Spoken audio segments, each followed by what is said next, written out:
and like I can see how that would be really empowering too. You know, where my clothes were a very safe thing for me and a very loving thing, and something that pretty much the only way that I could love myself back then.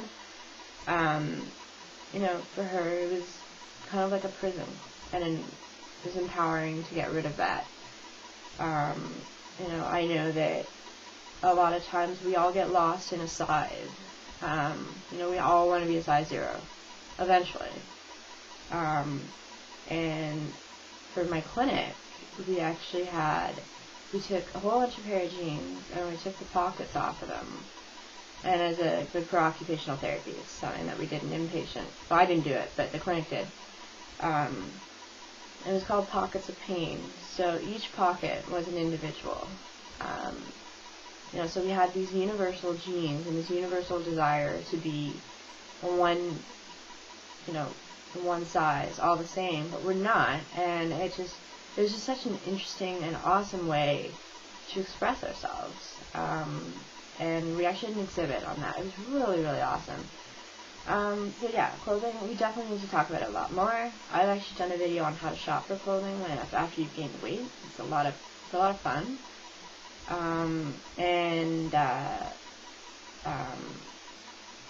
Yeah, you know, you have a wonderful body. It's been through so much, and it has done so much for you. And when you look at it and you study the human psyche, the woman's body is actually more attractive than the man's body.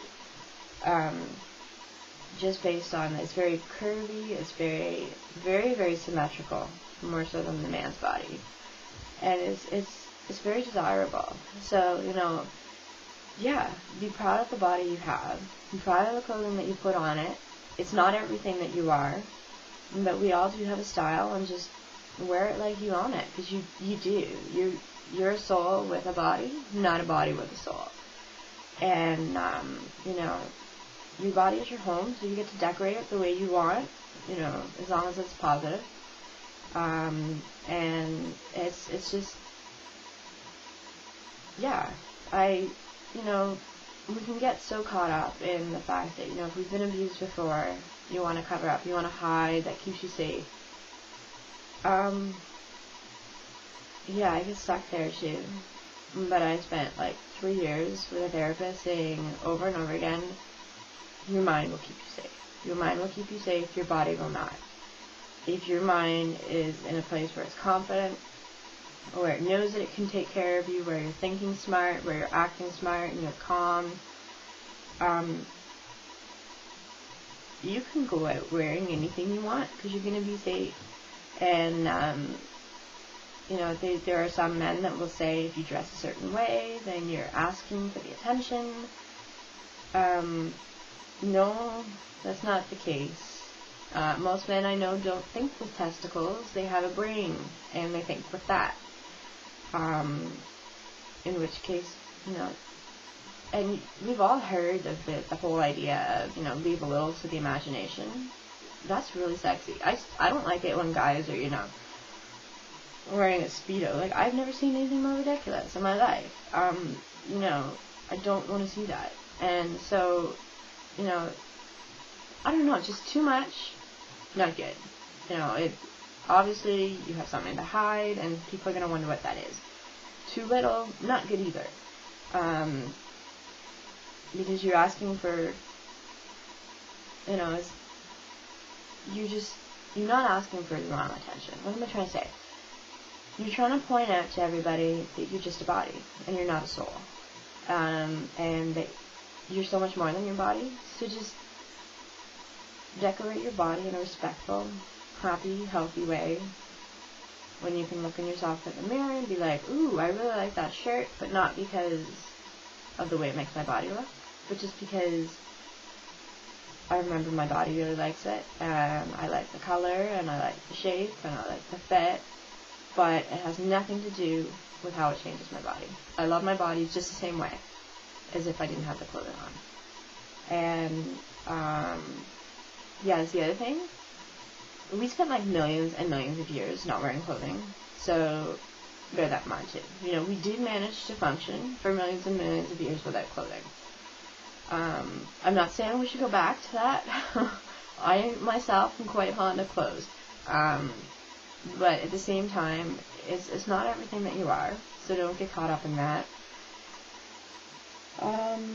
And like I said, there's so much that we can talk about with clothing. We definitely have to talk about this again.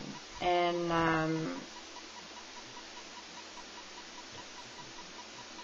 yeah, I'm sure I had some more to say, but this is probably getting really long. And yeah, so wear the clothes you have because you like them and you like yourself and you're decorating your home and you're really, really happy that it makes you happy and cheerful, and that's all that matters. You know, except when it comes to shoes. High heel shoes make me happy, but I don't want to wear them. Because I fell off of them. I already have a flat ankle and I don't need another one. Yeah, so I don't know if you got anything from that. It's really late, actually. It's like 11:28, and I got up early this morning. So, anyway, yeah, no being repulsed. Your body is. That's what I was going to say. Okay, no being repulsed. There's a saying that God made man in the image of himself, and that God is perfect, right? So, man is perfect. Wow. God had to make a rough draft first. That was man. So women, you know, this isn't like a male bashing site. I'm just saying that, you know, as a lot of times people will say, oh, well, men have less body fat and body fat is bad, and, you know, what I'm suggesting is that maybe the first thing was perfect too, but the second was even more perfect with the second purpose God had in mind. So, yes, man is perfect and the image is great, but he created woman for a reason, and he created your body for a reason. It's because it's beautiful and wonderful, and so yeah, don't hide it in clothes, don't try and, you know, what is it? What's the word I'm looking for? Don't try to objectify it with clothes, just wear clothes because they make you happy. That's it. Really have to stop now. I think this is going to be in 2 pieces. And, yeah, so thanks, Kimi, for the topic. It's really awesome, and we definitely have to talk about this again, and I will see you all next week. Take care.